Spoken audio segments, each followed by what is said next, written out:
Okay, thank you so much for joining me today on this conversation or podcast. I'd love to just get started with your story and what got you interested in Femtech, as well as any personal story that you can share with us.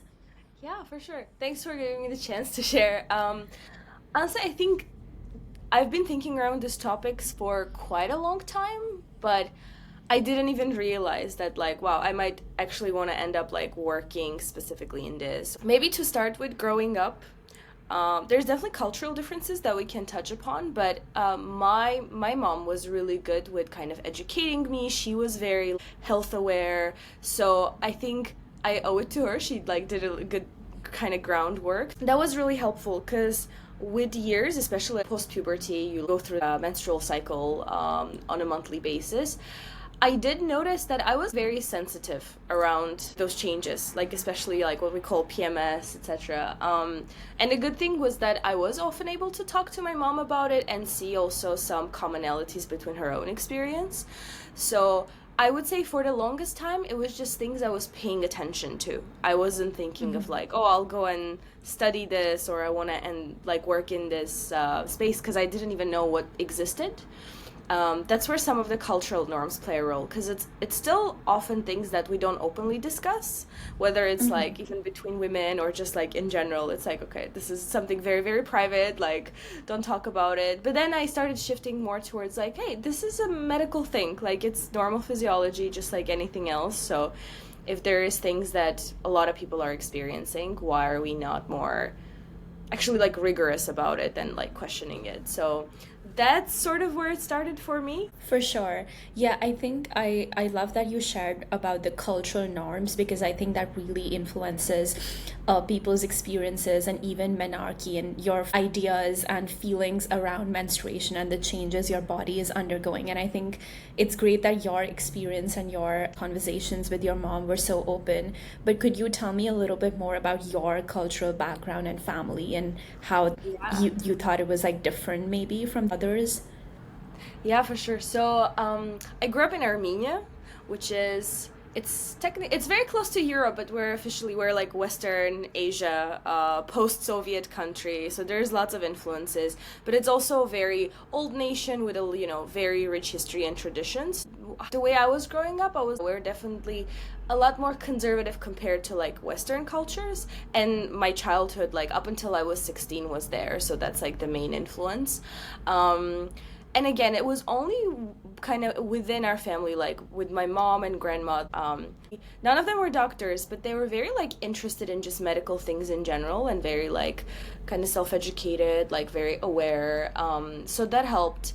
But in a greater sense, like within like society, I would say, yeah, it was not common to discuss that. Maybe only like through the puberty years, like girls my age, like my classmates and stuff, we would talk about because it's just like everyone's going through similar things, but in a limited way, because I think it's more just the stress of it, but not like deeply understanding like what's going on, what it means, what it actually means on a physiological level. So that's kind of how it started.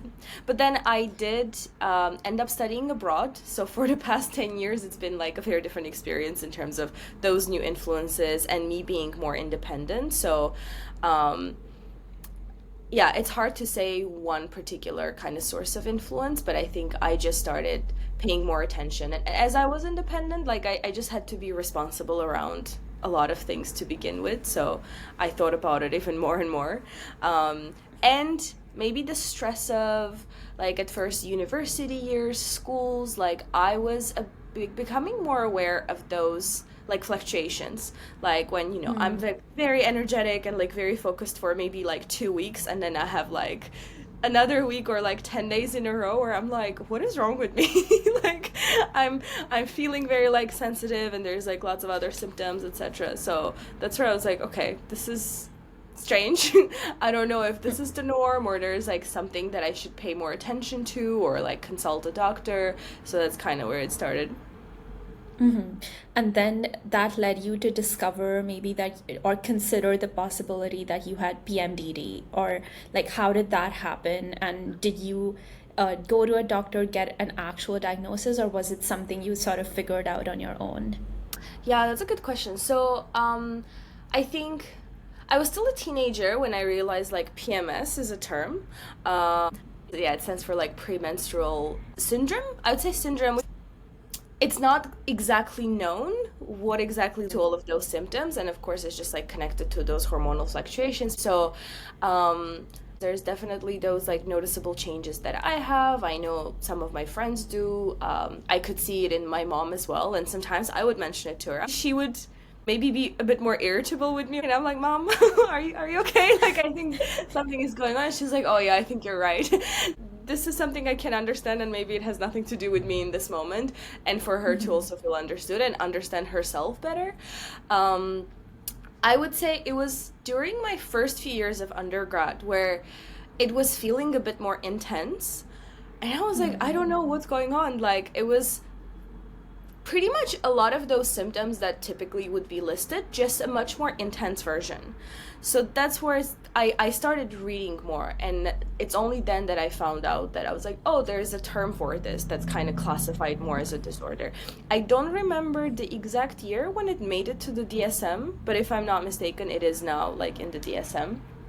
Yeah, I think it was And around 2013, if I'm not wrong. 2013, yeah, you're probably right. I just know that it wasn't there as long as like lots of other conditions. And I was like, oh, that's interesting. I was studying psychology and neuroscience at a time. So in many ways, I didn't feel completely lost. I wanted to go to a doctor. In Canada, it can be a tricky thing to like actually get to a specialist. Like it could take months and months. And part of me was like, okay, what's the end goal? Because I don't care as much about like officially being like, yeah, this is what it is. But it was more like, okay, if I go, what is their solution gonna be? And do I want to go that route? It's like every person's experience is different, so it's completely valid if it's like very distressing and you don't know how to cope with it. But my personal philosophy, I kind of want to understand like what my body is trying to tell me, like what is going on. I've spoken to doctors in my like circle or like friends, parents, etc. It's more like discussion in that sense because I was interested in it, but I didn't go officially to be like, oh, confirm for me that this is what it is. I just took the route, let's try to understand like why is this happening, what is my body trying to tell me, because it wasn't always that intense. And then eventually also I think there's like a lot of things that I was able to do that helped with reducing it a lot. So now I don't struggle with it as much. Like month to month, yes, I still feel the sensitivity, etc. But I'm like, it's fine. But yeah, it feels a lot more natural. It doesn't feel like anything that needs to be like medically managed. Yeah, I think that is like so interesting to learn about your personal journey and experience with it. And when you say that you had the same kind of symptoms but more intense, were they more like mental health symptoms or physical health? And like when you went about understanding your body, what was that process for you? Like, That's a good question. So I would say when it comes to symptoms, definitely both. I think that's how it usually happens for a lot of people, and for me, it wasn't an exception. The number one thing, I was definitely crying more. This is me as a person. I am a proponent. You need to feel your emotions. Like it's okay. yeah, And just it takes out the from cortisol. yes, and just it was like since I was a kid, I'm very like sometimes I would like cry and then like 2 seconds later I would be like laughing and like be good, be okay again. But I just need to like let that, let it out. Yeah, I just like remember being in my room and it was like a mix of excitement but also nerves because it was just like a long journey for me to even like get to the school I wanted to, etc. And I think after all those fluctuations, it's almost like my body would become more sensitive. And so the bout of crying was like the first sign where I was like, wow, this is really intense even for me, like what is going on. The mood changes, yeah, I would say the mood swings are like very common, and just like feeling more irritable like with people, things like that, where I was like there's like things that would kind of affect me more in the moment than normally, and not in a way where it's like wasn't affecting my relationships because I think I already had like close circle of friends, so if anything I like would explain to them I'm just like moody because it's like PMS or whatever, so they were like pretty understanding. But internally it was hitting me harder than it normally would. And physically, I think sleep disturbances would like be pretty common. and just cramps and like breast tenderness is again similar to PMS, but just imagine it in a more intensified form sometimes, where it's like even before let's say your period would start, I was like, why is there so much pain? So that's the main ones I remember, but for me definitely the struggle was like just the mental aspect of it and just like how emotionally sensitive I was. I was also very anxious. Which, if I just looked at the DSM and if I was like to go line by line, I would have definitely qualified under like generalized anxiety disorder. There's like papers on this that explain it really interestingly, how oftentimes anxiety arises from like feelings of uncertainty and having difficulty like dealing with that uncertainty. So a lot of it over the years has been me like facing those like uncertain things more and more. Um, I think there's like two routes. One, I wanted to make sure that like physically I'm doing everything like to take care of my body to like see if it can reduce the symptoms, and it definitely helped. All the basics do play a role, like exercising more regularly, like making sure that I still have a more consistent sleep routine, even if it's not all the time. Like, I definitely didn't pull as many all-nighters in university as I did in high school. So, yeah, I had to, like really force myself to be like, okay, I gotta be disciplined and just manage my time better. I understand university students, there's a lot going on, but I was like, oh, I can't handle it anymore in terms of like such little sleep. So those were parts of it. My mom sometimes was like, oh, maybe you drink too much coffee. Like, if you reduce it the days prior, it would help. I tried. I didn't notice a difference. I do love coffee. But I always say it's the taste of it. So if I knew it's having negative effects, I would like remove it completely. But I honestly didn't feel any significant difference from that whatsoever. But sugary foods, some people notice difference with like oily foods. That wasn't my issue. I'm a sweet tooth, so I tried like reducing sugar, which is tricky because the cravings increase also like during that time. So I had to just like find ways, maybe things that I could still enjoy but are on a healthier side. Like I don't know, you replace it with like dark chocolate or like figs, dates, like things like that. That they're like high in Natural sugar, sugars so and yeah. natural, yeah. So it can like help with those cravings. And again, I think that all counts very much. But it's all like kind of little bricks that like it adds, but you have to be consistent and like really give it time. On the psychological side, though, I think the biggest difference, again, it happened over time, but it was a lot of things that I had to kind of work on internally, which again, this is like very kind of different individual to individual, but maybe a thing I noticed is that each time when I was getting emotional, there were some like common themes to it.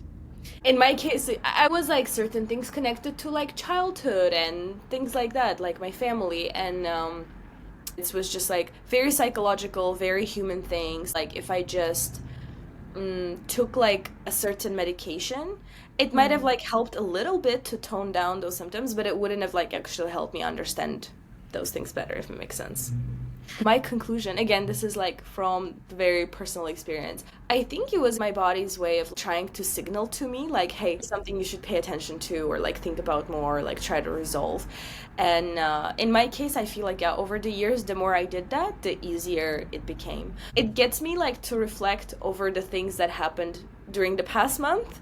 And if I resolve that, like it becomes easier. Now I'm like, okay, I'm ready for the new cycle. It's so impressive. It almost sounds like you did the psychotherapy treatment process for yourself just by processing certain themes and like noticing those patterns, and probably studying psychology and neuroscience helped you understand that process better and like kind of do it without any like external support. Yeah, for sure. I think again, it's just fortunate that I'm like naturally interested in those things and just like head away. That's why I'm like, person to person, it could be so different. And for some people, like I would say it could be really beneficial, especially if they've already done like all the physical things that are like, I'm taking care of myself. There is like good amount of movement day to day, food wise, etc. But the rest of it, if it's recurring kind of topics and themes, things that bother you, again, like within yourself, if it works, fantastic. If like you could talk to someone, whether it's like close people or a professional, it could really make a difference. So in my case, yeah, like having a natural kind of inclination towards it helped, and then studying those things more formally gave me a better understanding of like, okay, if I did go to, let's say, a professional and I took like this medication versus this, what the effects would be. And again, those Right. are like very, valid routes, but knowing that helped me be like, okay, is this what I want to do, or maybe something I can manage right now? If I don't see any change, if it's like I'm still struggling and I don't know what's going on, then like for sure I would consider and see what's possible. But I knew I kind of have that like internal kind of dialogue with myself, so I started that way, and it did help. What about conversations with other people or friends? Was that ever something that came up, or you found someone else who was going through something similar?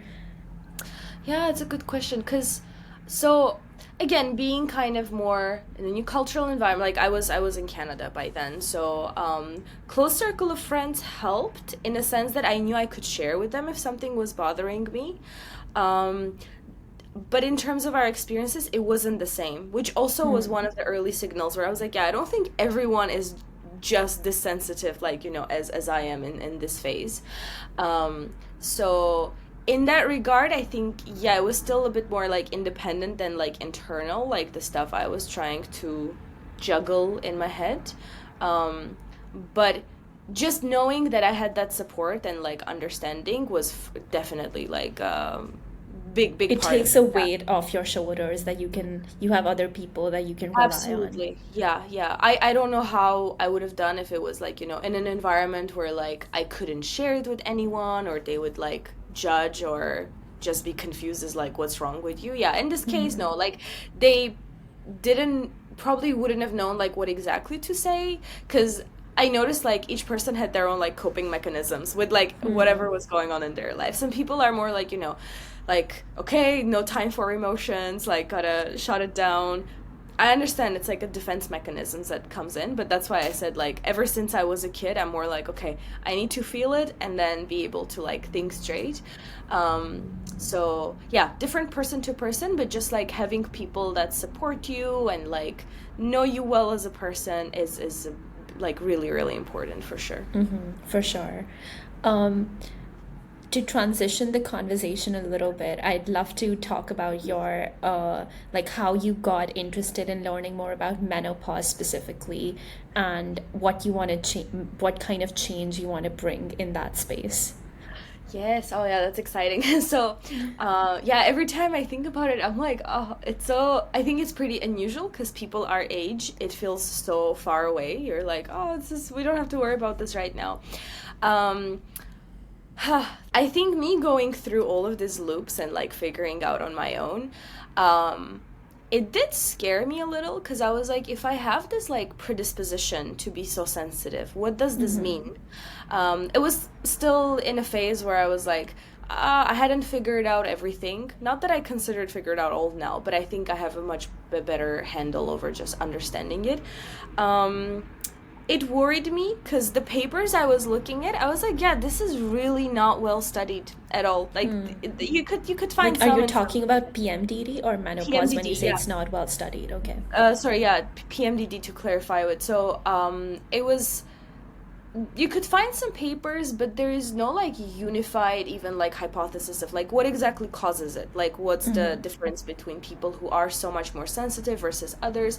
And because I noticed some similarities between me and my mom as well, I was like, I wonder how much of it is like genetic Yeah. as well. Yeah, which I'm sure there's always a component, but it's like how much of it is that, how much of it is also the fact that like I started getting worried because I'm like, I wonder if this also maybe increases my risk for, let's say, what is it called? The Postpartum, right? postpartum depression or things like that. I was like, this, I'm sure there is some sort of a link. So I wonder if there is anything I should like know, understand better to prepare. Because I'm not like planning to have children right now, but in future I would like to. So it was like, I was thinking around those things.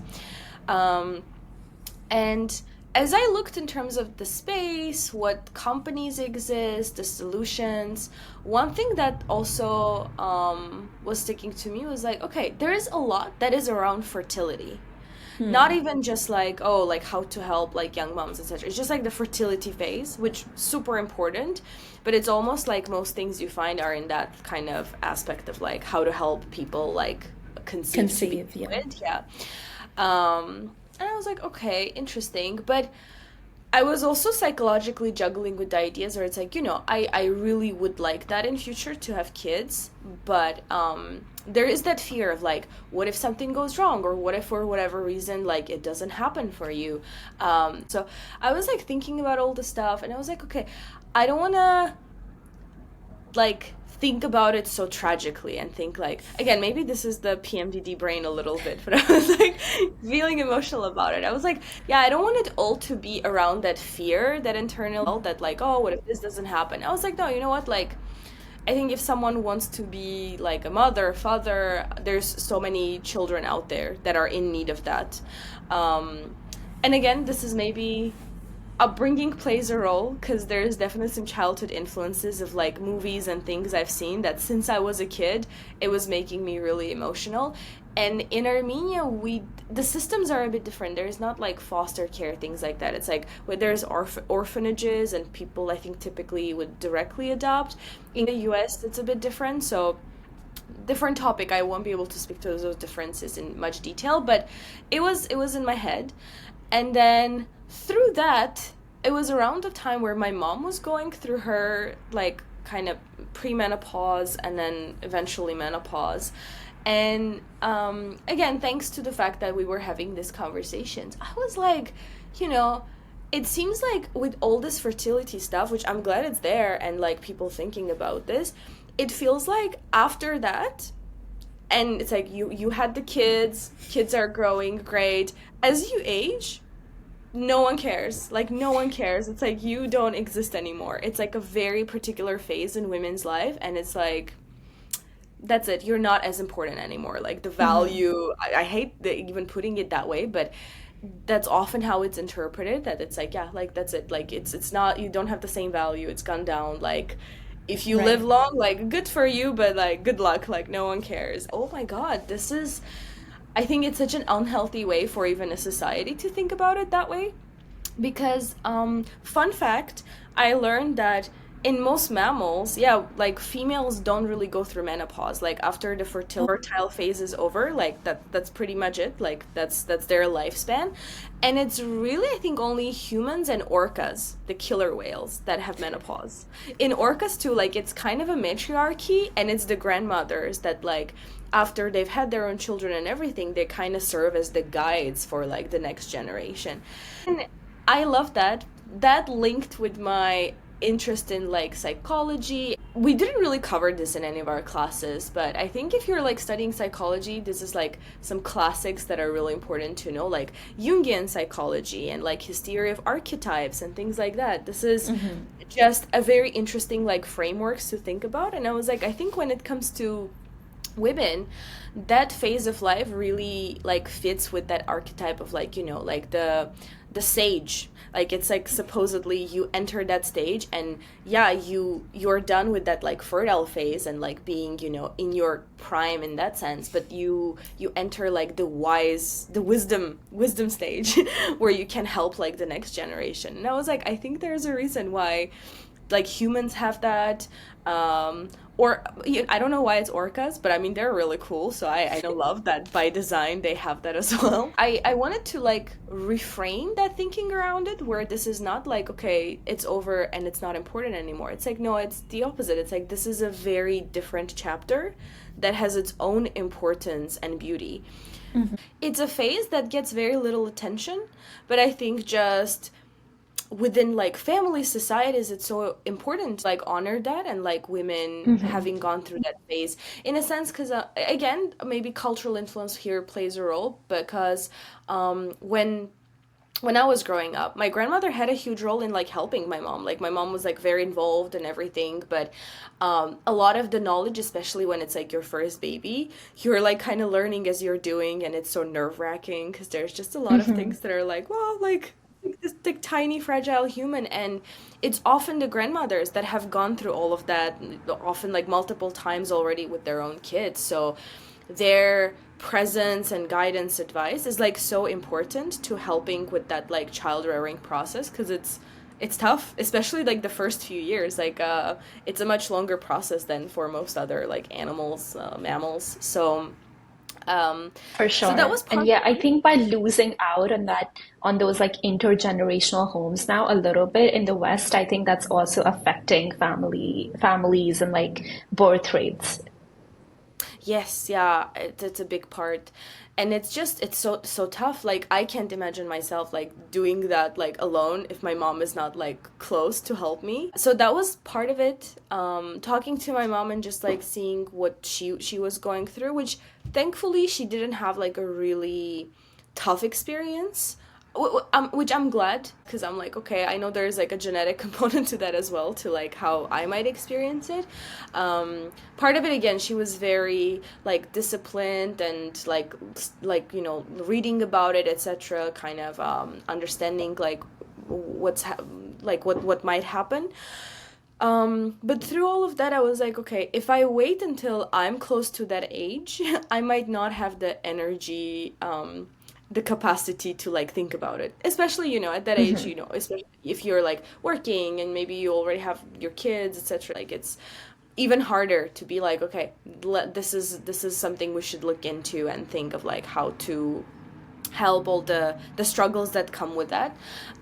That's kind of why I was like, I want to start now, because even if I have like 20 years, 20 plus, hopefully, yeah, at least 20, right? And then it's like I'm 26 at the moment, so typically on average I think it starts like early 50s, but it can be a bit Mhm. earlier for some people, a bit later for others. So um, I think building any interesting solutions that are like really innovative, like technologically advanced, that takes a while. That takes a while, especially if it's a company that requires like a lot of resources and like Mhm. energy, a lot of hard work to scale in any way. So that's kind of where I landed, where I was like, I think it's better to start now than wait until it's like it's so close and we're having that conversation all over again of like, oh, how do we support Mhm. women through this, how we prepare them better and educate them, or like have the right options available, all of that. Yeah, for sure. I think that like your forward thinking attitude about that is really like inspiring as well, like that you're already like your conversations with your mother are like thinking ahead to that stage. And in fact, like I was just reading a BBC article yesterday which said that for on average, actually in India, the age for women starting menopause is lower than the global average. And it's even Mm. happening in the age group of 30 to 39, which just blew my mind because that's so early. But I think Yeah. there is like so that maybe something related to lifestyle or other things. So there's not enough education, or maybe there are earlier on other reproductive health issues that lead to an early menopause. So I think more research and support in this stage in general is super important. Yeah, that's actually shocking. I'm curious to know why, because yeah, that's quite early. And I honestly don't even have good hypothesis as to like why that might be. Because like early Mhm. onset menopause, it can happen, like you said, yeah, in certain conditions, but that's rarity. That's not the kind of the norm, the standard. So it's a little heartbreaking to hear, because I know Yeah. for women it's like it just rewires everything entirely once again, and you Mhm. also enter just like a very new phase with a new mentality, because it's not anymore about like childbirth and like creation in that sense. It's like a very different phase and like what your role is in that. So I can't imagine Mhm. like struggling with that in your like 30s or even early 40s, is like very young still. Yeah. Yeah. But I'm interested in learning more about the cognitive aspect of this because I know you've studied that in some detail. So, how does menopause affect your brain? Yeah, yeah. So this is Favorite topic of mine in many ways because I think I love the fact that I could link it with what I've studied before, because I did choose neuroscience. So in a way, I was like, okay, I think it would be really interesting to bridge those two things because a really good resource and a professional like studying this is Dr. Lisa Mosconi. She published a book about it Hmm. actually, like the effects of menopause on the brain. And if I'm not mistaken, she's a researcher at Cornell University. And she's like one of the few Hmm. actually studying these changes. But to give like a overall summary of what the main changes are is the fact that as you go through the menopause and those hormonal changes happen, so let's say there's a huge reduction in estrogen, right? And then in menopause, it can be pretty much completely gone unless women go Hmm. through the route of like hormone replacement therapy, which is another interesting topic. But essentially, yeah, as the estrogen reduces, um, she's shown through a lot of brain imaging that there's a lot more estrogen receptors in the menopausal brain. And what also happens is there is a theory. This is again, it's a theory at the moment, and like studies that are trying to understand this better. That estrogen has some protective properties when it comes to dementia, like things like Alzheimer's, like even Parkinson's, things like that. So as the Hmm. estrogen gets more and more reduced, the risk for dementia for women increases. And statistically, women are actually twice more likely to get something like Alzheimer's Oh, than men, wow. which even I didn't know about. And I was like, wow, okay, so there's a chance that estrogen is playing a huge role. Um, and then Hmm. in general, because of all these changes, the connectivity within the brain, like how well the cells kind of talk to each other or like the different parts of the brain, it really slows down. So, especially as these changes are happening, this is the reason why when women are even not fully in menopause, but in that perimenopausal phase, so many symptoms come up, like the constant mood swing and people around them not understanding like what's going on, memory lapses and brain fog, which until again recently wasn't really recognized as a serious as an actual symptom. This a lot where I think even we Yes. sometimes feel that, but it's imagine again that more in like steroids where you're like trying to speak and like think of a word and it's not coming. You're like blanking completely. You're like what is going on with my brain? Um, Women experience this a lot in those stages. There is higher rates of suicide. I think especially in the UK, there is like statistics Mm. showing that that age group in women, the suicide rate is much higher than any other age groups, which is like heartbreaking, but understandable with like all those changes, how it's just like really confusing and disorienting. And divorce rates are also higher because I think again, there's multiple things that would play a role, but it's like women going through that and maybe just a lot of emotional upheaval, and often maybe the partners are really not understanding like what's going Right. on or how they can help their like partners through that. So there's again so many things that can be disrupted through this, but I think a lot of it could be preventable if we like understood ourselves Mm. better or there was like better conversations around it.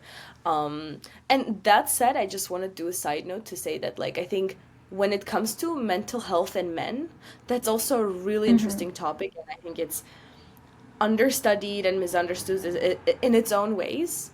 And like I wish if I had more time, I would also like explore that in its own way. One thing I really wish for is for both sides, to understand each other better, and that like the needs can be like Mm. quite different, but there's like also some serious struggles that I think we just like brush over like very frequently. For sure. Yeah, I think definitely mental health with the needs for both genders could be different, but there's um, struggles that everyone goes through which are specific to maybe their biology or other experiences or traditional responsibilities that people have assigned to that specific gender as well. Um, I just wanted to also ask about cognitive exercises because that's something you mentioned earlier. So, what exactly does that mean, and how would that help someone with going through some like symptoms like brain fog, for example, during menopause? Yeah, that's a great question because I'd say there is no like established frameworks. I think I see it as an interesting area of like exploration because there is a lot of Hmm. neuroscience papers that use certain tests for like assessing certain like executive functions, attention, focus, things like that.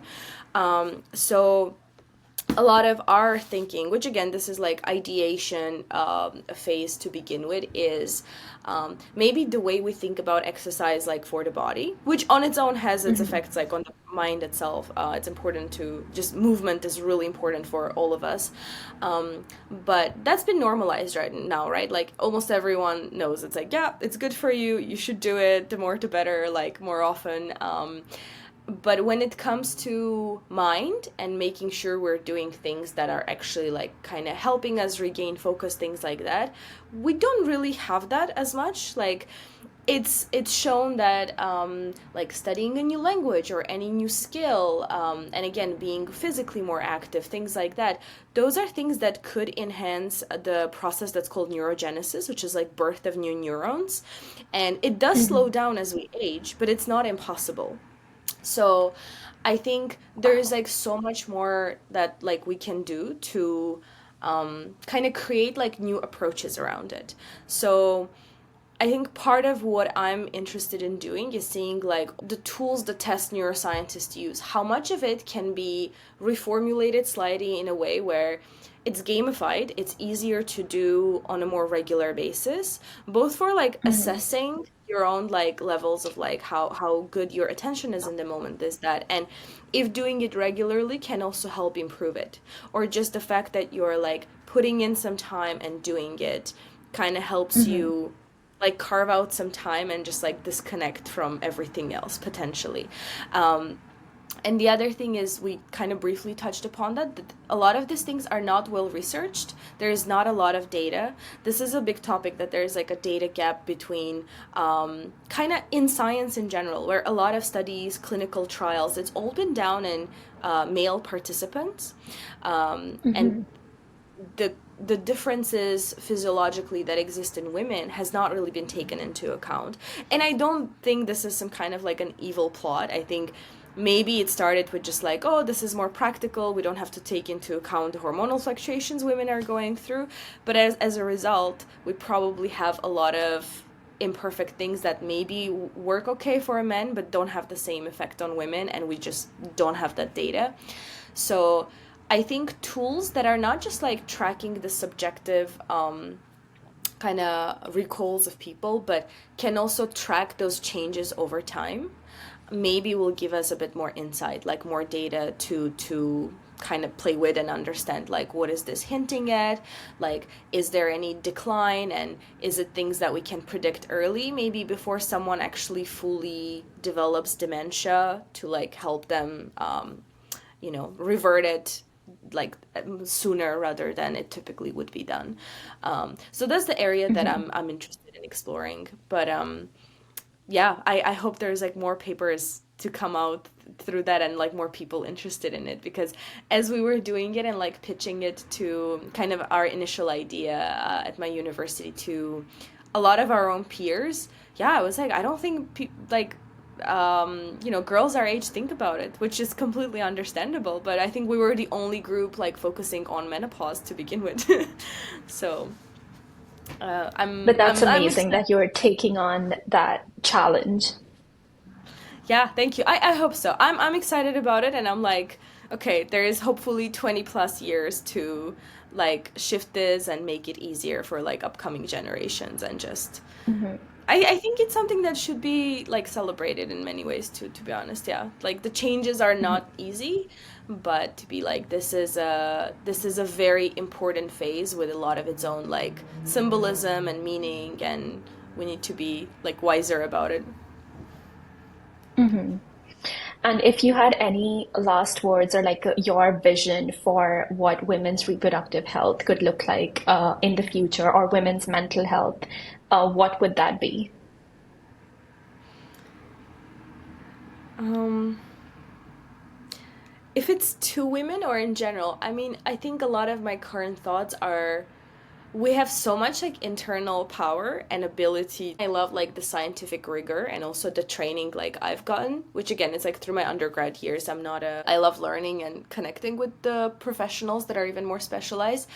So I love the scientific rigor, but I think there's also so much like wisdom that our own like bodies, like just nature carries, and things that we can kind of listen to and pay more attention to understand. So I really wanna those two things to bridge well together, where we can like use the rigorous methodology and scientific insights and try to study certain things even better, but still like listen to our bodies and try to let it guide us in some ways and like really have better appreciation for it. That's beautiful. Thank you so much for your time and for answering all my questions, sharing your journey, and also giving us so much like new knowledge about your experience with PMDD as well as the work that you're trying to do in menopause.